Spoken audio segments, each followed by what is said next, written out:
sabe bien ya que el sector de guardería está disponible para que pueda llevar a su chico de 1 a 6 años. También, no sé, hoy no está la mesita. Ah, la usaron para... No sé si agarraron alguna copia del bosquejo del sermón. Téngala y guárdela, ¿sí? Porque no sé si vamos a llegar a ver todo hoy. Sí, ¿no? Se ríe. Sí, vamos a ver una parte hoy. Y guarde la copia porque seguramente vamos a seguir viendo el domingo que viene. Sí, porque si no nos vamos a ir a las 12 de la noche.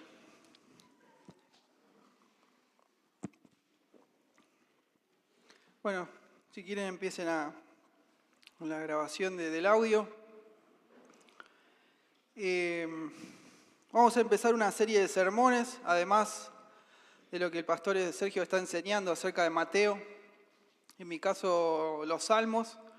Con la ayuda del Señor vamos a empezar una serie de sermones de forma temática acerca de la doctrina de la conversión. Muy interesante de aprender, de lo vital que es para la vida del creyente, para la vida de la iglesia también, y entender los matices de diferencia que hay entre lo que es, ya vamos a ver, la conversión y la regeneración. Si observamos la salvación, entendemos que está la justificación, la regeneración y también la conversión. Y como que son las dos caras de la misma moneda. Dios me regenera, es una obra que Él hace. Él prepara, ¿no?, mi vida, la cambia, la transforma, me da una nueva naturaleza. Y el primer pasito a ir hacia Cristo, porque Él ya me cambió, es la conversión. Entonces no es que Dios me convierte. Dios me transforma, me regenera y la conversión como que la pelota queda de nuestro lado. Obviamente, como Él ya me transformó y me regeneró, lo obvio es que voy a ir hacia Él. Pero es muy importante, es muy importante. Y vamos a ver igual bastante acerca de lo primero que mencionaba, que es la regeneración. Y el título de este sermón es Nacer de nuevo no es lo mismo que ser buena gente. Nacer de nuevo no es lo mismo que ser buena persona. Y para empezar vamos a leer un testimonio de un pastor, ¿sí?, que él cuenta una charla que tuvo con un amigo cristiano suyo. ¿Sí? Este amigo cristiano no iba a su iglesia, iba a otra iglesia. Y él cuenta esta charla que tuvo con él sin dar el nombre. Y dice así: hace poco estuve hablando con uno de mis amigos acerca de sus 2 hijos adultos. Mi amigo estaba preocupado por ellos. Los muchachos no están metidos en drogas, alcohol o saliendo de noche. Ambos están bien de salud y tienen una buena relación con sus padres y sus compañeros. Ambos fueron a universidades excelentes y destacaron como estudiantes. Son jóvenes deportistas, desenvueltos, hermosos y encantadores. Son buena gente. Si fueran tus hijos estarías orgulloso, así como mi amigo lo está. Aún así, estarías muy preocupado porque ninguno de ellos parece tener el menor interés en Jesucristo. Tremendo. Y para hacer las cosas más difíciles, ambos se identifican a sí mismos como creyentes, como cristianos. Estos 2 jóvenes crecieron asistiendo a la iglesia, les enseñaron lecciones bíblicas en la escuela dominical, fueron activos en el grupo de jóvenes, nunca se comportaron de forma rebelde. Ambos hicieron la oración del pecador. Allá en Estados Unidos se le dice así, acá es la confesión de fe, ¿no?, donde te hacen repetir que recibís al Señor, ¿no?, que te arrepentís de tus pecados, y algunos creen que eso supuestamente hace que Dios te perdone, ¿no?, y recibas a Cristo. Ambos, esos 2 hijos, hicieron la oración del pecador y fueron bautizados.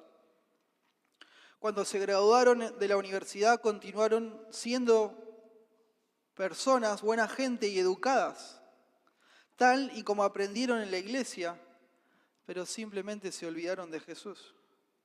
No abandonaron el nombre de creyente, sino que sencillamente dejaron de mostrar interés en la vida cristiana. Supongo que ahora entiendes por qué mi amigo está preocupado. Mi amigo tiene hijos buena gente que están convencidos de que no necesitan a Jesús porque ya lo tienen. Pero cuanto más observa la manera en la que sus hijos viven sus vidas adultas, menos cree que alguna vez hayan conocido a Jesús. Tremendo. Y esto pasa más seguido de lo que pensamos. Padres que han criado a sus hijos bien, de forma correcta, los guiaron, ¿no? De pronto lo que recién mencionamos en la confesión de fe, en la oración del pecador, los llevaron a la iglesia, a la escuelita bíblica, todo confiando, ¿no? Que al hacer todo esto sus hijos amarían al Señor Jesucristo, pero no funcionó, tristemente. Y hoy no vamos a enseñar acerca de la crianza de los hijos, como mencionaba al principio, sino sobre la doctrina de la conversión. Ya de entrada uno puede ir sospechando que el problema de fondo no es la crianza de sus hijos, sino otro, más profundo, más esencial. Y tenemos que poner el foco en lo esencial. En primer lugar, tenemos que entender bien, aprender bien, asimilar bien la doctrina bíblica de la conversión.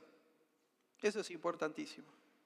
Pero al mismo tiempo que la entendemos bien, la aprendemos bien, entendemos lo que significa, tenemos que ser fieles en aplicar esa doctrina a nuestras vidas y a la vida de la iglesia. Y a la doctrina de la iglesia, lo que se conoce como eclesiología. ¿Quiénes son salvos y quiénes no? ¿Quiénes son parte de la familia de Dios y no? Tenemos que llevarlo a lo práctico también, y esto es muy importante. Entenderlo bien, sí, porque si no voy a estar aplicando cualquier cosa, pero si lo entiendo bien, eso por sí solo no alcanza. Tengo que aplicarlo bien también, y ese es el punto. ¿Cómo aplicamos las verdades bíblicas que creemos para que se evidencie eso en nuestra forma de vida? Ese es el punto de todo. Esto para que lo que se llama nuestra teología confesional, amén, lo que decimos, nos diga una cosa y nuestra teología práctica diga otra. Por ejemplo, que no nos pase, ¿no? Que decimos que creemos en el nuevo nacimiento, ¿no? En la regeneración, que vamos a ver bastante. Sabemos que eso es lo único que nos hace nuevas criaturas en Cristo. Y lo decimos y lo creemos, pero luego le enseñamos a nuestros hijos y a las demás personas en general, les transmitimos un estilo de vida que incluso aquellos que no nacieron de nuevo pueden imitar y sostener en el tiempo. Y piensan que son cristianos porque imitan y sostienen un estilo de vida diluido, rebajado de lo que significa ser un cristiano.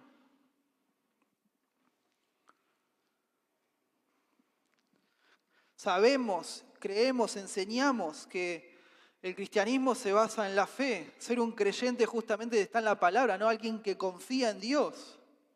Confiamos en Cristo cueste lo que cueste, pero a veces en la práctica lo diluimos, lo rebajamos, lo reducimos al punto de transmitir la idea de que un discípulo de Cristo es alguien que se pone una remera que dice Jesús.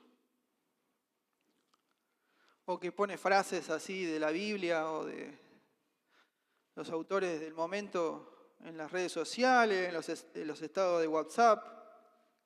Una persona que cada tanto va a una iglesia local sin ningún tipo de compromiso, de celo con el Señor y los hermanos, sin ningún tipo de responsabilidad, sin ningún tipo de vida de iglesia. Alguien dominguero cada tanto. No sabe lo que es la comunidad cristiana en su día a día. Sabemos, creemos que solamente, hermanos, el Espíritu Santo trae a las personas del reino del pecado, de las tinieblas, al reino de la luz. Amén. Pero a veces pisamos el palito y usamos nuestros trucos, nuestros enganches, ¿no? Estrategias para que la gente siga a Jesús porque, bueno, les conviene. Porque bueno, así van a triunfar en sus vidas, así van a tener éxito a los ojos de, no sé, de la sociedad, del barrio, de su familiar o hasta de su propia carnalidad. O bueno, seguía a Jesús porque bueno, está de moda, es re cool seguir a Jesús. Mirá, yo sigo a Jesús y soy cool, no hay ningún problema con... Y nada que ver.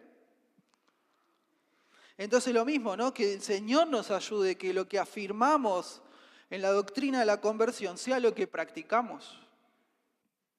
Y viceversa. Y también como cristiano, ¿no? Personal, individual y como iglesia local.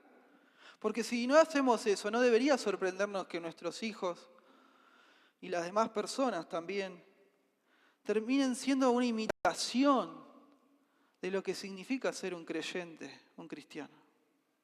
Y eso es muy triste, es una desgracia.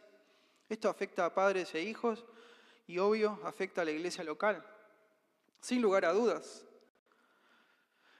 Hoy no está tan de moda, pero cuando yo era chico estaba muy de moda las campañas evangelísticas. Me acuerdo que había un predicador, un evangelista en Acondia, predicaba el evangelio, a veces lo enseñaba bien, y había personas que aparecían en la campaña, iban 1 o 2 semanas a la iglesia después que la campaña terminaba, y después por meses o años no las veías más y recién las volvías a ver en la siguiente campaña. Hay un tema con la conversión ahí. También, por ejemplo, cuando los miembros no tratan a la iglesia como algo opcional de pronto, que se equipara, no sé, a ver partidos de fútbol o a salir de paseo. Cuando la asistencia al culto y las ofrendas son proporcionalmente minúsculas en relación al número de miembros, hay un problema ahí. Cuando el amor al dinero, al trabajo es superior al amor a Cristo y a su iglesia. Cuando también pasa que es difícil encontrar voluntarios para servir, para discipular, para ser discípulos, para llorar con los que lloran y gozarse con los que se gozan. Y es fácil encontrar, ¿no?, voluntarios cuando hay un evento social, algo que es relevante, interesante. Hay un problema ahí, hermanos. Y ese problema no es de pronto la forma en que evangelizamos, si somos creativos o no a la hora de evangelizar. Ni tampoco que los pastores sean inexpertos, que no puedan coordinar bien el grupo de aquellos que sirven. No pasa por ahí. No pasa por ahí. Tampoco que los cultos no sean relevantes o aburridos. Lo más probable es que el problema sea cómo estamos aplicando la doctrina de la conversión. Y ese es el punto.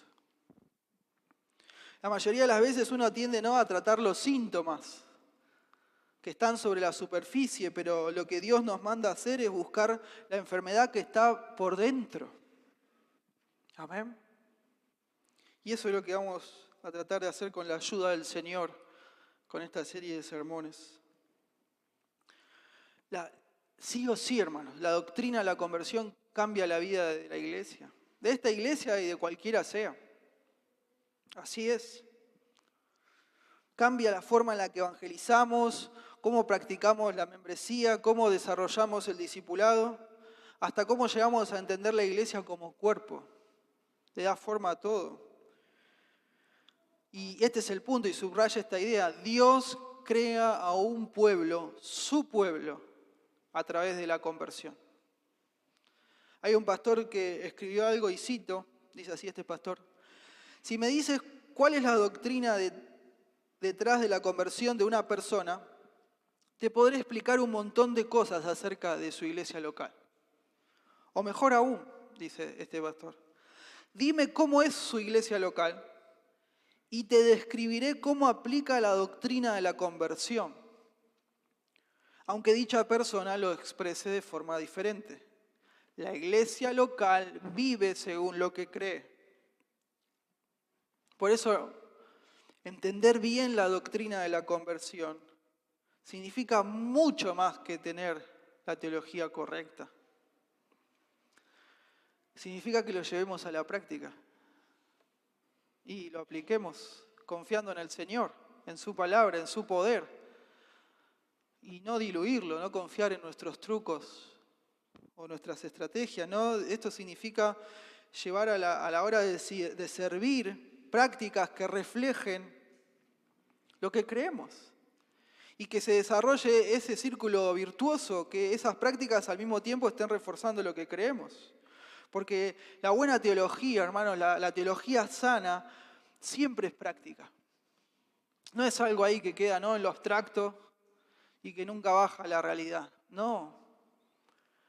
La buena teología siempre es altamente práctica. Entonces el tema del sermón de hoy y del domingo que viene es este. Nacer de nuevo, es decir, ser regenerado, no es lo mismo que ser buena gente. Es necesario ser regenerado.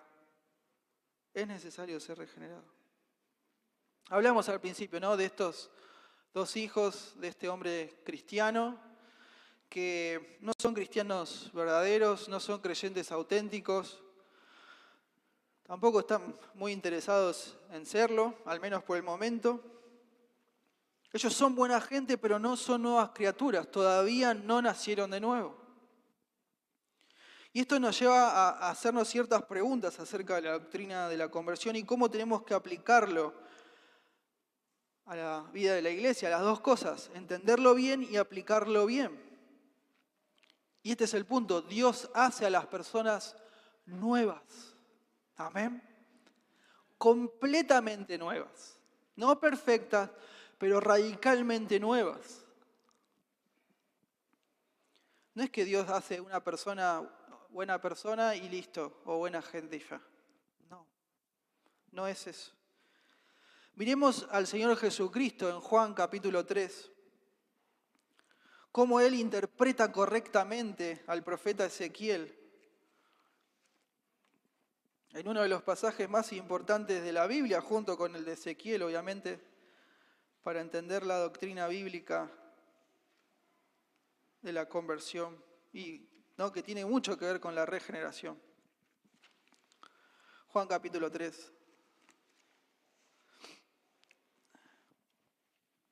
Juan 3:3 dice así: respondió Jesús y le dijo, de cierto te digo, bastante enfático el Señor. Esto en nuestros días sería, mirá, prestame atención porque lo que te voy a decir es clave, es fundamental, es así, es la posta. De cierto te digo, que el que no naciere de agua y del Espíritu no puede entrar en el reino de Dios. Lo que es nacido de la carne, carne es, o sea, lo humano se queda en lo humano. Y lo que es nacido del Espíritu, Espíritu es. No te maravilles de que te dije, les es necesario nacer de nuevo. El viento sopla de donde quiere y oye su sonido, mas ni sabes de dónde viene ni a dónde va. Así es todo el que es nacido del Espíritu. Amén. Dejemos este pasaje en mente y pensemos en el concepto, ¿no?, en la idea, en la realidad de lo que es ser buena persona, ser buena gente. Y reflexionemos por un momento en que es algo que es muy atrayente. Es algo que uno naturalmente está inclinado de pronto a procurar, a buscar. Es muy atrayente, de una forma muy poderosa. Y ya en la época del Señor Jesucristo, como en el día de hoy, de la misma manera, las personas, la mayoría de las personas, creían que entraban al reino de Dios siendo buena gente, siendo buena persona. Para aquellos se traducía en ser un buen judío, obviamente. Y ser un buen judío tenía que ver, con guardar la ley de Moisés, ir al templo, ofrecer todos los sacrificios que se les pedía y no tener trato con los gentiles. Eso era ser buena gente. Obvio que cada judío no pensaba de sí mismo que era perfecto. No pensaban eso. Seguramente sabían que podían ser mejores, Pero justamente su aspiración era esa, en definitiva, ser buena gente. Ser buena gente. Entrar, ¿no? Pertenecer. Y en la actualidad hoy hay más formas de ser buena gente. Hay más formas. Hoy por hoy está muy de moda esto, bueno, vos viví y dejá vivir, ¿no? Que es, bueno, es una tolerancia respetuosa, también indiferente. Tenemos otra forma de ser buena gente, que es aquella que está muy consciente, ¿no? de los problemas sociales y de pronto le pone un montón de pilas ahí a comprometerse con la política. Seguimos teniendo esta forma de ser buena gente que es religiosa, ¿no? Y tenemos para elegir. Dentro del mundo de los cristianos hay un montón de gamas, de colores, de matices. Fuera del cristianismo también. Hoy por hoy también, y ya hace varios años, tenemos aquella forma de ser buena gente que tiene que ver con la idea de, bueno, yo soy espiritual pero no soy religioso. ¿Sí? Yo tengo una relación con Jesucristo, pero no sigo reglas, no leo la Biblia, es yo y mi relación con Jesús. No soy religioso, soy espiritual, pero no religioso, etc. Hay muchas maneras. El punto es que no cambió con el tiempo. Siempre se busca lo mismo, ser buena gente, ser buena persona. Y el punto, y acá quiero que pensemos y reflexionemos, el ser buena gente esconde el hecho de sentirse bien con uno mismo. Y eso es autojusticia. Es una autocomplacencia moral. Allá en Lucas, capítulo 10, versículo 25 al 29, uno de los fariseos, ¿no? le pregunta al Señor cómo se entraba en el reino de los cielos, qué había que hacer. Y el Señor Jesucristo le menciona el mandamiento, el más importante, ¿no? El principal. Le dice, bueno, tenés que amar a Dios con todo tu corazón, tus fuerzas, tu alma y tu mente. Y a tu prójimo como a ti mismo, le dice al fariseo. Y fíjese usted, versículo 29. Pero él, o sea, el fariseo, ¿qué dice? Queriendo justificarse a sí mismo, dijo a Jesús, ¿y quién es mi prójimo? Porque ellos con los gentiles no los trataban. Su prójimo para ellos solo eran sus amigotes, los judíos, los de su nación. Y hasta por ahí nomás. Ven siempre el mismo objetivo. Y el punto es que ser buena gente, buena persona, le permite a uno como alabarse delante de los demás, sentirse bien consigo mismo, alabarse ante los ojos de las personas, incluso ante Dios.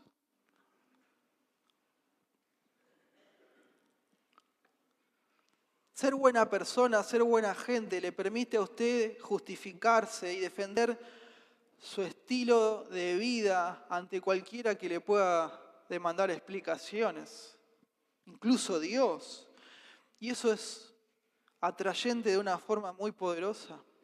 Nos confunde, nos engaña tristemente. Detrás del concepto, de la idea de ser buena gente, hay suposiciones que son mortales, son de un veneno mortal. Podemos mencionar al menos 3 de ellas.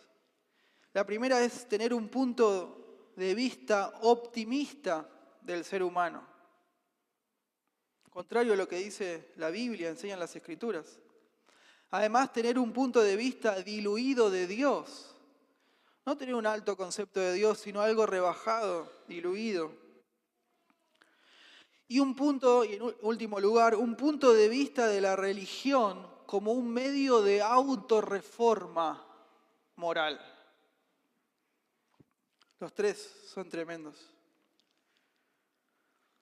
Básicamente, esto de ser buena gente, buena persona, es suponer, erradamente obviamente, que uno es capaz de hacer lo que sea necesario para ponerse a cuenta con Dios, para justificarse ante Dios. Es suponer a un Dios, ¿no? Y lo escribí a propósito con minúscula. Es suponer a un Dios como que se admira de nuestros esfuerzos, de nuestros mejores esfuerzos. Hay personas que piensan que le hacen un favor a Dios. Oh, Dios está chocho conmigo que vengo a la iglesia. Se sacó la lotería el Señor conmigo, que soy cristiano.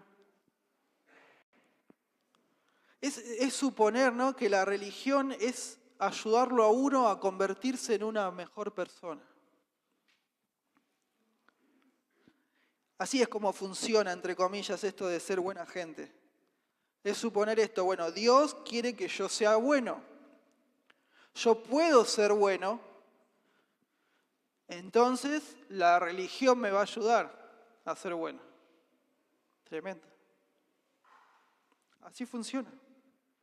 Obviamente que la mayoría, espero creer, ¿no?, de las iglesias, al menos las evangélicas, no se enseña de forma explícita, ¿no?, la religión, esto en basado de ser buena persona, buena gente. La mayoría, al menos, creo que se enseña el contrario.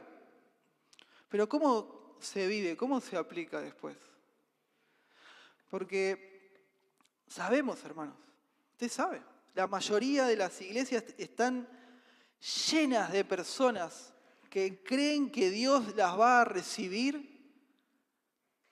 porque son buena gente, porque son buenas personas. Y esto es tremendo. Y las personas no dicen que son perfectas. Note usted, ¿alguna escuchó decir eso alguna vez?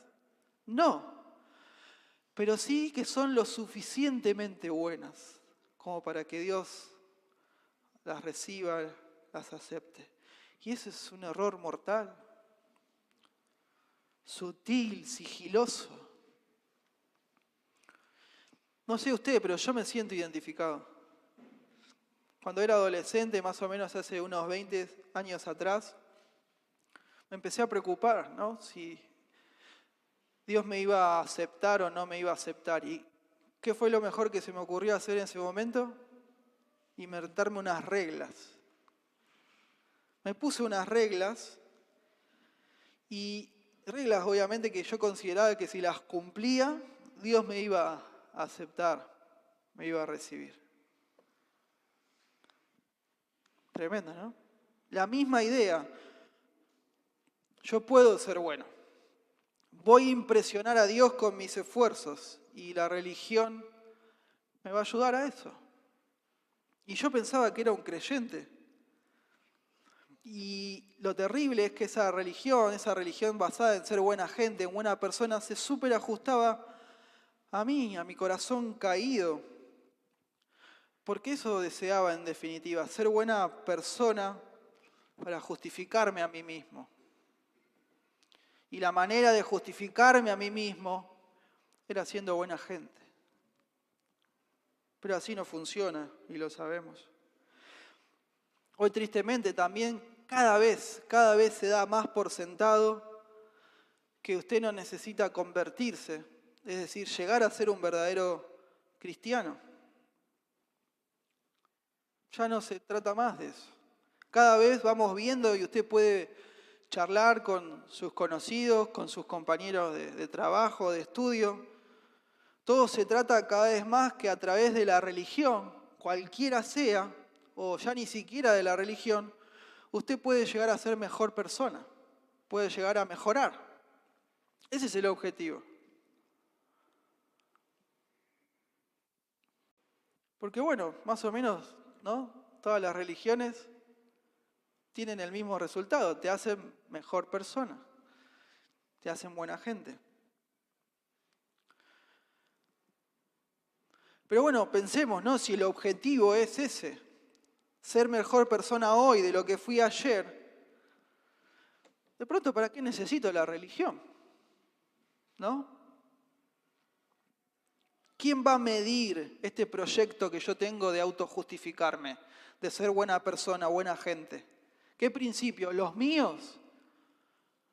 ¿Los de mis padres? ¿Los de Dios? ¿Los de la sociedad? ¿Cuál sociedad? ¿Qué grupo social? Y si justamente la religión no es nada más que eso, ¿no? Es como una ayuda para la autosuperación. ¿Para qué seguir? ¿No? Teniendo toda esta perturbación emocional de pensar en lo que está bien y lo que está mal, y ya abandono la religión totalmente y voy por otros caminos, ¿no? Como pueden ser, si mido la religión de esa manera, no sé, la psicología, la psiquiatría, también me puede ayudar a ser mejor persona, sin tanta carga emocional por ahí desde el punto de vista de la religión. El punto es, sin dar tantas vueltas, que ser buena gente, hermanos, es súper atrayente, porque satisface ese orgullo de autojustificarnos a nosotros mismos, incluso ante Dios.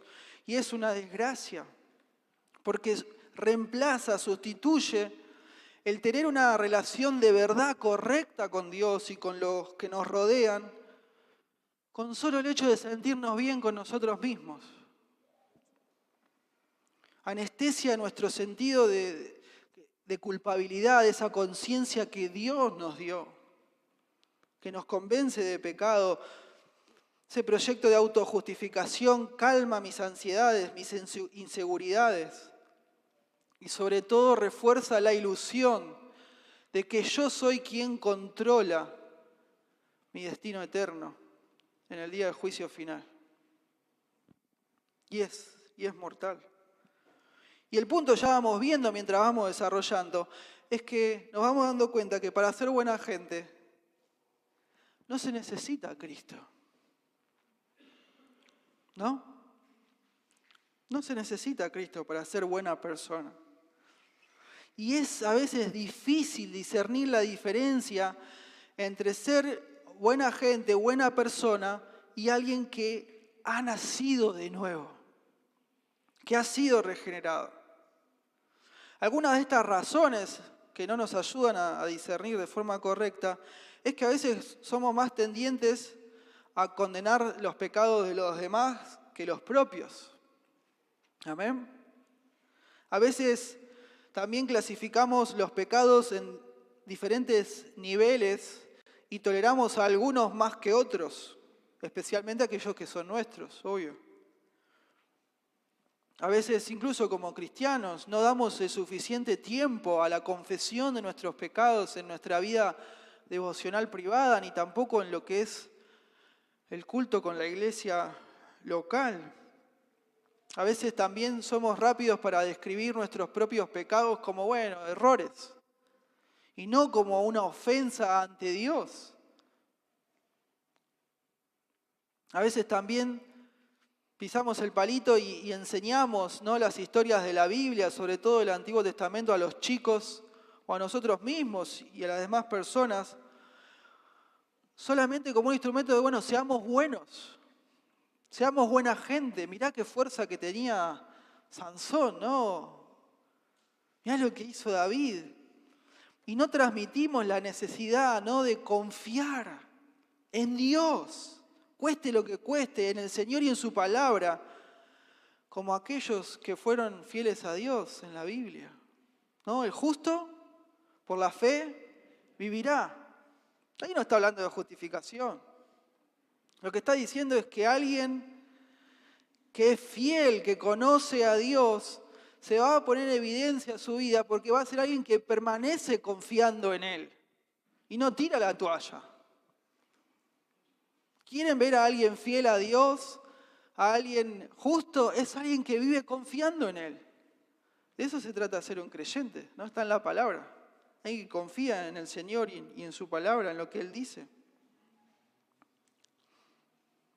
Pero posiblemente, la principal forma en la que transmitimos esta idea, esta necesidad, entre comillas, de ser buena gente es por cómo presentamos a Cristo. Por cómo predicamos el Evangelio, qué es lo que decimos.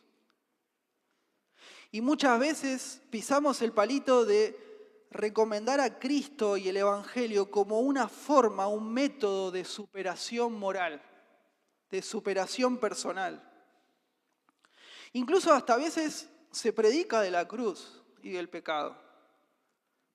Pero así todo se transmite de forma deficiente, porque se presenta el pecado principalmente como un problema que afecta nuestras vidas, no una ofensa ante Dios, sino algo que afecta nuestras vidas, que se interponen en nuestros objetivos, en nuestras metas, que arruina nuestras relaciones interpersonales.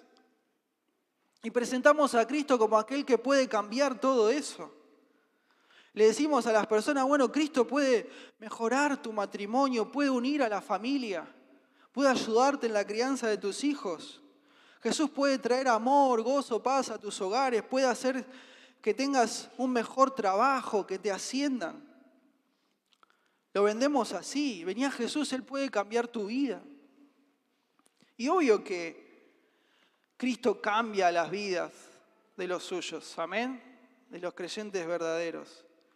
Pero eso no significa bajo ningún punto de vista tener una mejor vida aquí y ahora, como se dice, en todos los aspectos posibles. No, hermanos, Jesús fue muy claro. Note usted Mateo 16, 24. Si alguno quiere venir en pos de mí, niéguese a sí mismo y tome su cruz y sígame. Es un llamado a morir. A morir. Y Cristo, obvio, hermano, que puede cambiar su matrimonio, pero Él lo puede hacer dándole la gracia a usted para perseverar en esa relación con su esposo o su esposa que ya no le ama. Amén. Jesús, obviamente que Él puede traer amor, gozo y paz a su matrimonio o a su hogar, pero haciendo que usted sea el instrumento por medio del cual Dios trae esas cosas a través de mucha paciencia y sufrimiento.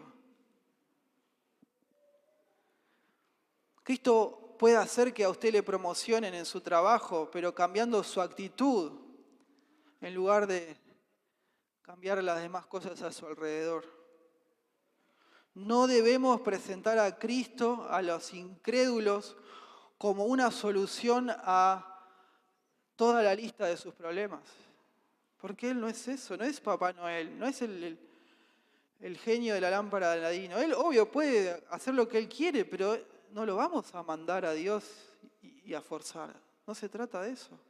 Y el punto es que eso no transforma a nadie. Eso no salva a nadie.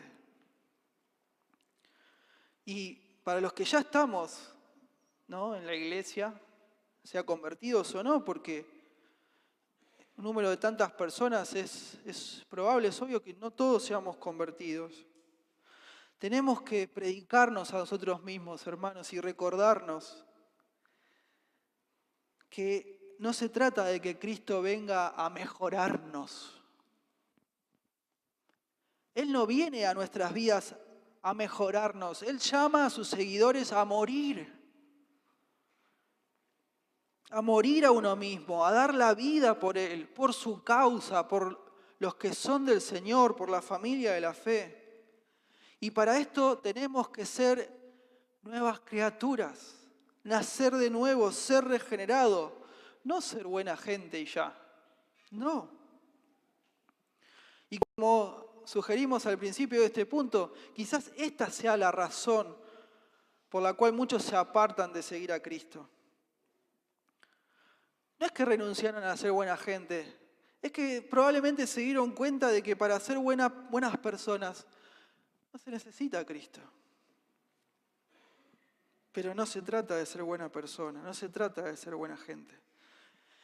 Es necesario nacer de nuevo. Es necesario nacer de nuevo. Ser buena gente es algo que atrae, es algo poderoso, pero Jesús nos confronta 3 veces acá en Juan capítulo 3 con la necesidad de nacer de nuevo. Note usted, versículo 3. El que no naciere de nuevo no puede ver el reino de Dios. Tremendo. Versículo 5.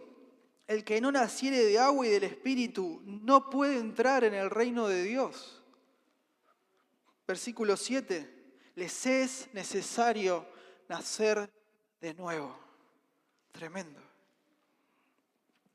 Para que usted y yo nos reconciliemos con Dios, no necesitamos mejorarnos a nosotros mismos. No, necesitamos nacer de nuevo.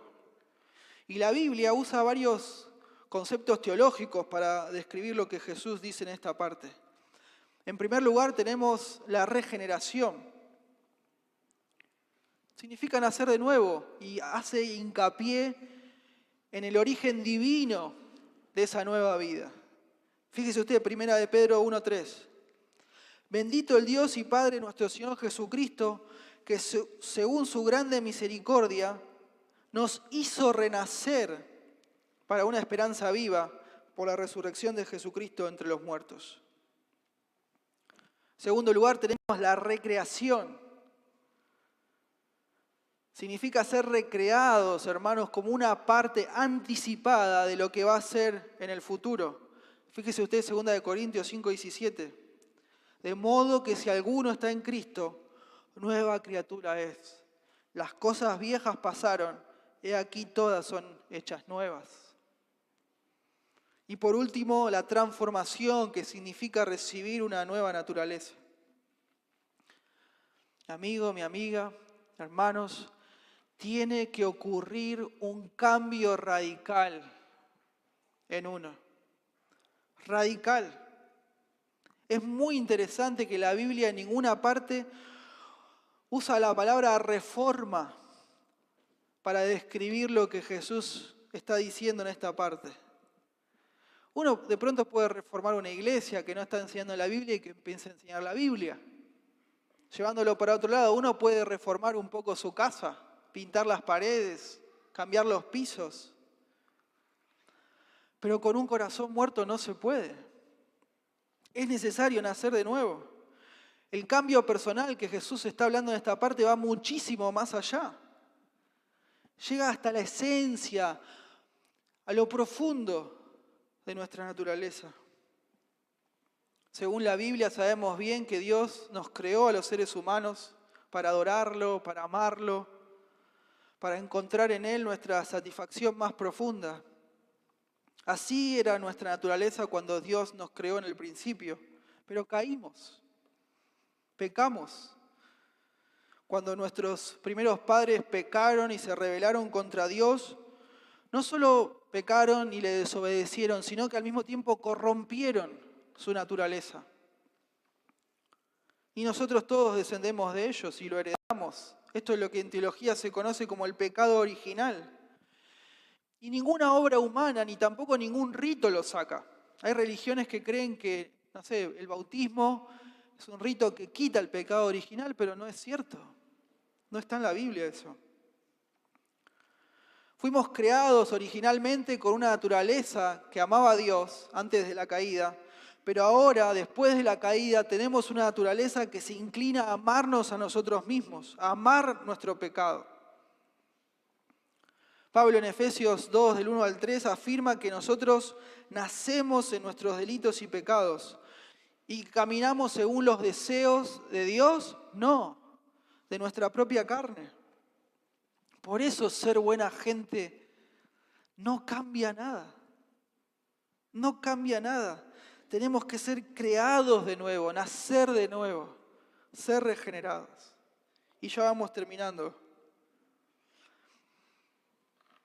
con el llamado al Evangelio, la necesidad que tenemos de Él. Vamos a empezar a ver, ¿no?, la comparativa del problema de esta idea, de este concepto de ser buena gente, de ser buena persona, reformarse a uno mismo. Comparar eso con la promesa de ser creados de nuevo, de nacer de nuevo. Amén. Y hay 5 problemas, y vamos a ver las promesas de Dios también. El primero de esos problemas es nuestra incapacidad. Nuestra incapacidad. Jesús acá en Juan 3 marca una diferencia muy notable, drástica, entre la carne y el espíritu, es decir, entre nosotros y Dios. Fíjese el versículo 6 de Juan 3. ¿Qué dice? Versículo 6. Lo que es de la carne, carne es. Y lo que es nacido del espíritu, espíritu es. No importa cuán buena sea la carne. No puede producir la vida espiritual que se necesita para reconciliarse con Dios. Fíjese Romanos 8:5. Porque los que son de la carne piensan en las cosas de la carne. Pero los que son del espíritu, en las cosas del espíritu. Porque el ocuparse de la carne es muerte, pero el ocuparse del espíritu es vida y paz. Por cuanto los designios de la carne son enemistad contra Dios. Porque no se sujetan a la ley de Dios, ni tampoco pueden. Es como un árbol, ¿no? Que da manzanas. Hace fuerza y ¿qué van a salir? Manzanas. Por más que haga fuerza, ¿no le va a salir una banana? Hay que sacar ese árbol por completo y Dios tiene que poner otro. Y los que viven según la carne, versículo 8, no pueden agradar a Dios. Pero ustedes no viven según la carne, le dice Pablo a los cristianos en Roma, sino según el Espíritu. Pero si es que el Espíritu de Dios mora en ustedes, o sea, puesto que el Espíritu de Dios mora en ustedes, y si alguno no tiene el Espíritu de Cristo, no es de Él. Tremendo. Lo podemos intentar con todas nuestras fuerzas, pero siempre nos vamos a quedar cortos en nuestra carne. Podemos tener la mejor intención posible siempre, pero nos vamos a descarriar. ¿Por qué? Porque nuestra naturaleza caída, nuestra naturaleza pecaminosa, siempre va a tender a agradar a la carne en lugar de agradar a Dios. Aun cuando hacemos lo que es correcto, lo que es moralmente correcto, lo hacemos por los motivos equivocados. Porque lo hacemos para autojustificarnos y recibir nosotros la gloria. No se la damos a Dios. No es que espiritualmente hablando estamos enfermos y ya. Necesitamos que Dios venga, ¿no?, a sanarnos, a darnos una lavada de cara. No. O que necesitamos una reforma. Estamos muertos. Estamos muertos. Necesitamos vida. Necesitamos algo totalmente nuevo. Porque somos incapaces de amar a Dios y de obedecerle de forma natural. Segundo lugar, segundo de los problemas, la santidad de Dios. Para colmo de todo esto, Dios no es como nosotros. Nada que ver con nosotros. Cuando usted lee la Biblia se va a dar cuenta que es inflexible la Biblia cuando habla de la santidad de Dios. Que Dios sea santo significa que Él es completamente diferente a nosotros. Dios está radicalmente apartado del pecado, hermanos, y consagrado a su propia gloria. Dios no negocia sus principios. Dios no puede tolerar la maldad en ninguna manera. Así dice Habacuc 1:13. A Dios no le impresiona cuán buenos seamos, lindos, simpáticos, buena gente. Dios no se impresiona con eso. Porque sin Cristo, naturalmente hablando, nos esforzamos en ser buena gente para nuestra propia gloria, no para la gloria de Dios. Entonces estamos bajo el juicio de Dios. La Biblia habla de que estamos muertos, es decir, condenados. Y es una sentencia totalmente merecida. Y con esto terminamos.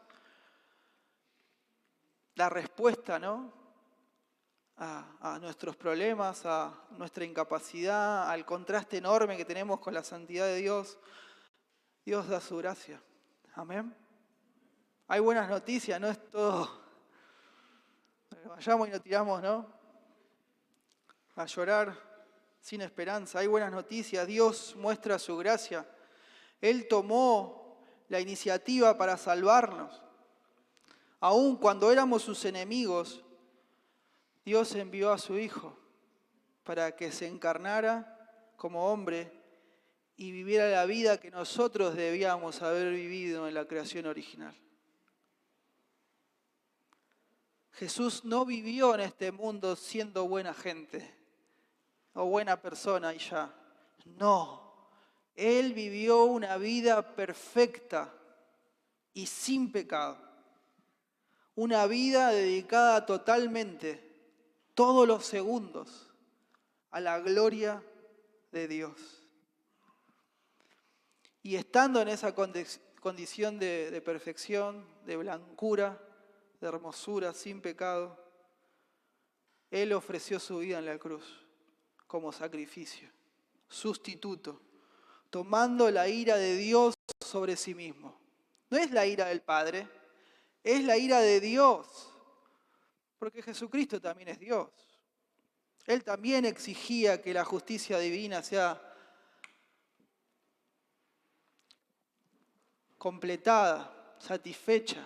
Dios Padre, Dios Hijo, Dios Espíritu Santo. Él fue el sacrificio sustituto, hermanos, de todo aquel que se arrepiente de sus pecados y pone su fe, su confianza en Él. Y justamente para probar de que Dios había aceptado su sacrificio, ¿qué pasó 3 días más tarde? Se levantó de los muertos, Dios le resucitó, lleno de majestad, poder y gloria. Y esto es el Evangelio. Amén. Así que, mi amigo, mi amiga, si usted no tiene la certeza todavía de conocer al Señor, búsquelo. Búsquelo, que se le revele por medio de la palabra, por medio del Evangelio. Piense en su condición espiritual, en su corazón delante de Dios. Nos quedamos a hablar después que termine la reunión. De pronto, cuando va en el colectivo, piense en estas cosas que hablamos. Cuando llegue a su casa a la noche, ore a Dios, clame por su perdón, por su salvación. Esta mañana leía al profeta Oseas, ¿no? Y Dios le decía al pueblo que hagan barbecho. ¿Qué es esto del barbecho? Y me puse a ver que ellos tenían que preparar la tierra. Es una práctica que se hace en la agricultura, ¿no? De que no va y se siembra así nomás la semilla, sino que se prepara, se deja descansar muchas veces también, para que después sea más productiva. ¿Qué quiere decir esto? Busque a Dios, humille su corazón, búsquele, pase días buscándolo. Llore ante Dios, quebrántese, no hay nada más importante que Dios le perdone, que le dé su perdón, que usted esté reconciliado con Dios. Si no vaya a hacer más, no haga más nada, no interesa. Encuéntrese con Dios, todo lo demás puede esperar. Amén. Padre Celestial, le damos gracias por su palabra. Ruego que podamos ser fieles en comprender bien la doctrina de la conversión. Ayúdenos a tener discernimiento, claridad en nuestros pensamientos. Y luego también a ser fieles en aplicarla a la vida de la iglesia de forma correcta. Ayúdenos, Señor, ayúdenos a ser fieles, a darle la gloria con lo que creemos, pero también con lo que vivimos y aplicamos. Gracias, Señor, por todo, en el nombre de Jesús. Amén.